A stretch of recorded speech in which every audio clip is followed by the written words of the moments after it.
네, 안녕하세요. 세터 선생입니다. 자, 오늘 일단 10시 반인데요.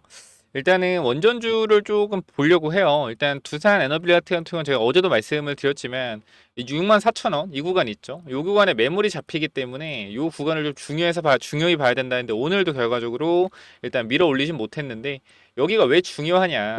결과적으로 우리가 이것을 한 60분 봉 정도로 봤을 때 자, 보게 되면 여러분들 이쪽을 보면은 어때요, 여러분들? 이 구간에서 단기적으로 여기서 쭉 올라오다 뭐요? 저항을 맞았죠. 저항을 맞았고 60분봉상 거래량 터진 음봉의 중심입니다. 이 자리가. 64,000원 구간이. 그렇기 때문에 이 자리가 지금 단기적인 저항선 잡힐 수밖에 없고 밑에 구간은 또 뭐요? 6만원 구간 거래가 터지면 지켰죠. 그렇기 때문에 현 구간에서 어제도 말씀드린 6만원에서 64,000원 박스권에 대한 흐름이 유지가 될 가능성이 높은데 일단 단기적으로 주가가 강하게 올라오지 못하는 것 같아요. 왜냐면은 이게 한 번 때려주고 두 번 때려주면서 항상 두산 올랐거든. 매물을 한두 번 때리면 올랐어요. 한두 번 때리면은 올랐어. 근데 지금은 사실상 매수세가 많이 약해졌어요. 이유는 간단한데 원전주 전체적으로 통해서 말씀을 드릴 거고 제가 텔레그램 방에도 한번 써드렸지만 이유가 뭐냐면 우리가 보게 되면 자, 이렇게 글 한번 써드렸는데, 자, 두산에는 확실히 64,000원 매물 소화가 좀 쉽지가 않은 것 같다. 보통 한 번, 아까 방금 말씀드린 거, 한 번에 밀어 올려줬는데 힘이 많이 빠진 것 같다. 근데 요거는 이제 미국 트럼프 행정명령 남발로 자금 조달에 대한 부분들이 걸림돌이 되면서 전체적으로 행정명령으로 급등했던 종목들이 힘이 빠지고 있다라는 거예요. 원전이나 아니면 조선이나. 근데 이런 부분들이 미국의 정치적인 부분도 같이 해결이 돼야 되고, 이 조선업도 지금 일단 문제가 직면했고요. 7월 중순까지 뭐 있어요? 부채 한도 협상에 대한 부분들이 나와줘야 되거든요. 근데 이 부분들이 지금 안 나오면 지금 트럼프가 금리 인하를 파월한테 계속적으로 압박하는 게 뭐냐면 이 부채 관련된 부분들에 있어서 금리가 너무 비싸요. 그러니까 부채 한도를 늘린다고 하더라도 결과적으로 부채에 대한 금리 이자가 너무 비싸기 때문에 정부 지출에 대한 문제가 있단 말이야. 그렇기 때문에 우리가 7월 24일까지는 부채 한도 협상에 대한 이제 유예 기간 선정을 했기 때문에 이때까지는 괜찮아. 근데 안정적으로 시장에서 믿음을 주려면 7월 15일 전까지는 뭐가 돼야 돼요? 부채 한도 협상이 돼야 되는데 통상적으로 이제 미국에서도 상원 하원이 극적으로 타결하는 경우가 많기 때문에 이게 내가 봤을 땐 7월 중순 말까지 딜레이가 될 가능성이 있고 그렇다라고 하면 시장에서 불확실성이 확대되고 거기다 추가적으로 빅테크들 실적에 대한 부분까지 불확실성이 확대된다라고 하면 단기적으로 증시가 많이 올랐기 때문에 조정에 대한 압박이 거세질 수밖에 없고요. 단기적으로 증시 조정에 대한 부분들이 커질 수가 있다. 그렇기 때문에 실적 시즌 플러스 디폴트 우려로 단기 조정 국면 가능성을 열어둬야 됩니다. 그렇기 때문에 두산은 일단 지금 구간에서 무조건적으로 반등을 하면 좋겠지만 시장 자체가 그렇게 막 녹록하지 않은 것 같아요. 그래서 이 부분들 좀 천천히 지켜보면 좋을 것 같고 우리가 원전에 대한 부분들을 조금 체크해 볼 건데 첫 번째로 이제 한정기술 같은 경우에도 주가가 굉장히 많이 밀렸죠. 그래서 사실 저는 그렇게 생각합니다. 거래량이 터졌던 부분의 종가와 시가 부분이 여기기 때문에 더 이상 쉽게 밀리지 않을 거예요. 이거 분명하게 말씀을 드리고 아무리 조정이 나온다고 하더라도 횡보 내지 거의 약보합 수준의 조정이 계속해서 나온 이후에 올라갈 때 한 방에 올라가는 흐름들이 나올 것이다. 요거 분명하게 제가 말씀을 드리고 그다음 제가 이제 봐드리기로 했던 부분들이 뭐냐면 G2 파워 우리가 한정기술 이대 당시에 이거 두산 후속주로 봐야 된다 해서 급등 나왔잖아요. 그리고 나서 제가 말씀드렸던 종목이 G2파워거든요. G2파워 주가 어때요? 박살이 났어요. 그래서 우리가 이거를 KRX로 봤을 때 지금 흐름은 돌려낸 상태거든요. 이미 주봉상 흐름은 돌려냈잖아요.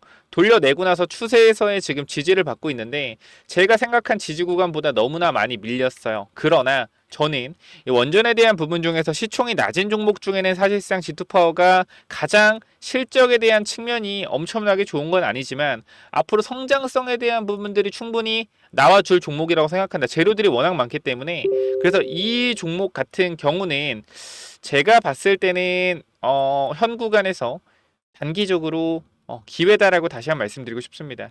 저는 생각이 변함이 없어요. 왜냐하면 결과적으로 추세를 돌렸다라는 건 매물대를 돌파한 거고요. 매물대를 돌파했다라는 건 누군가가 돈을 썼다라는 거예요. 돈을 쓴 사람이 분명히 존재를 하는 구간이기 때문에 이 사람이 결과적으로 이 세력들이 손해를 보지 않기 위해서라도 거래량 없이 고의적으로 누른다고 하더라도 주가는 어떻게 된다? 추가적인 상승에 대한 탄력이 곧 나올 것이다. 그래서 저는 이 중소형 주 중에는 사실상 G2 파워가 굉장히 좋다라고 생각을 합니다. 매물대에 대한 부분들도 많이 해소가 되었죠. 이 다른 종목들을 우리가 간단하게 보게 되면 G2 파워 같은 경우는 일봉상 이 구간에 매물이 있기는 하지만 시총이 낮기 때문에 금방 해결이 되는 문제인데, 현재 구간에서 뭐 보성 파워텍이나 그 전에 있던 보성 파워텍 매물이 계속 쌓였죠, 위쪽으로. 그리고 또 누구요? 한신기계. 이 원전 관련주 태머리 엮이는 시총 낮은 종목들, 이런 종목들을 보면 단기적으로 매물에 대한 부담감이 너무나 있습니다. 그리고 에너토크 이 종목도 마찬가지 매물에 대한 부담감이 있어요. 그렇죠? 매물에 대한 부담감이 많다. 그래서 일단은 얘도 근데 시총이 낮기 때문에 주가 언제든지 올라갈 수는 있으나, 저는 현 구간에서 이 G2 파워라는 종목 주목을 좀 해봐야 된다라고 생각을 하고요. 일단은 우리가 이 대형주 두산 에너빌리티나 아니면은 삼성물산, 얘도 SMR이죠. 근데 이 친구 같은 경우 상법 개정 수혜주 플러스 7월 17일 이재용 회장의 이 대법원 재판 결과에 따라서 사실상 무죄가 나올 가능성 굉장히 높고, 이 주가가 그 이후부터 상승 탄력 나올 가능성 굉장히 높기 때문에 SMR 관련주 중에서는 우리가 두산 후속주로 또 이 물산에 대한 부분들, 시총이 큰 종목에 대한 부분들도 고민을 해봐야 되고, 한정기술을 말할 거 없고요. 한정 KPS 이 종목도 사실상 기술력에 대한 부분이나 이 신고가에 대한 부분들이 추가적으로 나와줬기 때문에 사실상 매물에 대한 압박감도 위쪽 구간에 있지, 얘도 올라갈 자리가 많거든요. 그래서 이 부분도 우리가 주목을 좀 해봐야 되고, 자, 그래서 현 구간 여러분들한테 이렇게 좀 말씀을 드리도록 할게요.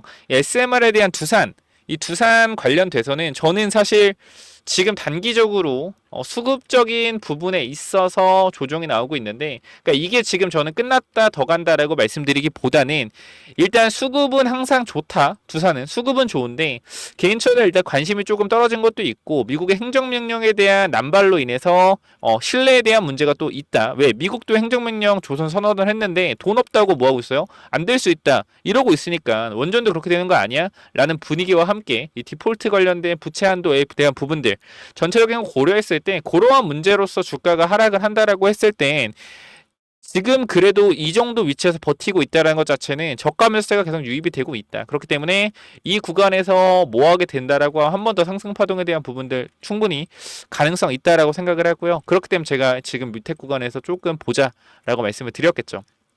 일단 이렇게 간단하게 좀 말씀을 드리면 될 것 같고, 혹시나 여러분들이 지금 제가 실시간으로 이런 브리핑을 해드리고 있는데 텔레그램만 혹시 안 들어오셨다라고 하면 제가 위쪽에 번호 하나 남겨놓을 거예요. 010-9201-6329 이쪽으로 그냥 원전이라고 남겨놓으시면 제가 여러분들이 입장 도와드릴 거거든요.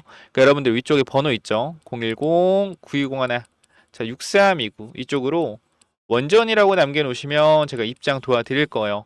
그렇기 때문에 지금 구간 텔레그램방 및 영상 설명창에 링크 통해서 무료니까 꼭 들어오셔서 원전이라고 남기시면 됩니다. 꼭 들어오셔서 원전 같이 한번 잘 들고 가서 수익 챙겨보면 좋겠고요.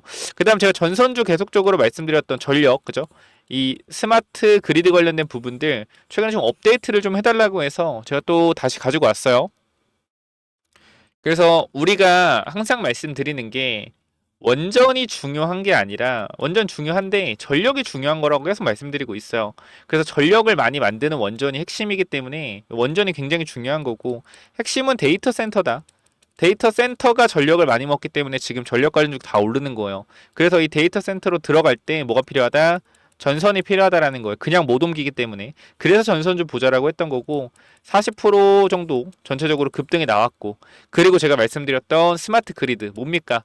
원전에 생산된 전력을 효율적으로 데이터 센터로 분배하는 이 시스템, 이 스마트 그리드도 주가가 올라갈 수밖에 없다라는 거예요. 그래서 여러분들이 구독, 좋아요, 댓글 남겨주시고 텔레그램방 들어오실 분들은 이 원전이라고 남기셔서 위에 번호로 꼭 들어오시고요. 방금 말씀드렸던 이 스마트 그리드 관련주, 이게 또 뭐냐면요, 제가 지금 보시면은 제가 요거 저번에 만들었던 거 다시 업데이트 해드리는데, 자, 이쪽에 보시면은 우리가 이 차트를 간단하게 좀 가지고 왔어요. 최근 차트인데요. 우리가 최대 거래량이 터지고 이게 1억 4천만 주거든요. 일주일에 1억 5천만 주. 터졌는데 얘네 주식이 4,500만 주밖에 안 돼요. 4,500만 주밖에 안 되는데 일주일에 거래량이 1억 5천만 주가 터졌다라는 건 뭐다? 그냥 매집이다. 앞에 구간 딱 저항선까지 매집을 해주고 뭐예요? 현재 구간에서 눌려있는 상태에서 물량을 받고 있단 말이에요. 그렇기 때문에 얘 주식수가 5,900만 주 중에 유통 주식이 4,500만 주, 최대주 지분율이 25% 정도. 이 종목을 왜 주목을 해야 되냐면 사실상 스마트 그리드 관련돼서 과거에 대장주로 움직였던 친구인데 최근에 주가가 많이 빠진 상태에서 힘이 없어요. 근데 우리가 이평선에 대한 부분들을 생각을 했을 때 제가 봤을 땐 최소 70% 80% 정도는 올라갈 구간이 그냥 보여요. 그래서 우리가 모아서 올라갔을 때 수익을 챙기면 되는데 자, 이 실적에 대한 부분들을 좀 보시게 되면 개선이 많이 이루어지고 있죠. 개선이 많이 이루어지고 있고 물론 1분기 실적은 좀 좋지 않았어요. 그렇기 때문에 지금 주가가 살짝 밀렸겠죠. 그렇기 때문에 작년 12월의 실적을 보시게 되면 매출과 영업이익에 대한 부분들이 너무나 많이 개선이 되었다. 그렇기 때문에 충분히 이때를 통해서 세력들이 이 매집에 대한 부분들을 신경 쓸 수가 있고 아까도 말씀드렸지만 전력 관련된 부분들은 우리가 원전에서 만들어지고 데이터 센터 A, B, C, D로 움직일 때 A, B, C, D에서 이 D라는 데이터 센터가 전력이 필요 없는데도 전력을 보내게 되면 손실이 발생되겠죠. 이 부분들을 필요 없는 곳에 전력을 보내지 않는 게 보다 스마트 그리드가 하는 역할이다.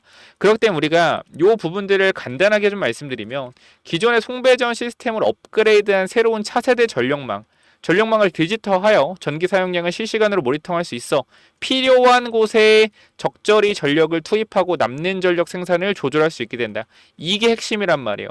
이게 핵심. 그렇기 때문에 저 같은 경우는 스마트 그리드에 대한 부분들이 결과적으로 지금 전력망에 대한 부분들 플러스 여름이기 때문에 반드시 주목을 받을 수밖에 없다. 그래서 한 번은 무조건 올라온다. 그렇게 7, 80%, 100%까지 한 번은 분명히 올라오기 때문에 이 부분 반드시 받아가셔라 라고 말씀드리는 거고 이 부분 말씀드리지만 010-9201-6329 여기로 전력이라고 남기시면 돼요.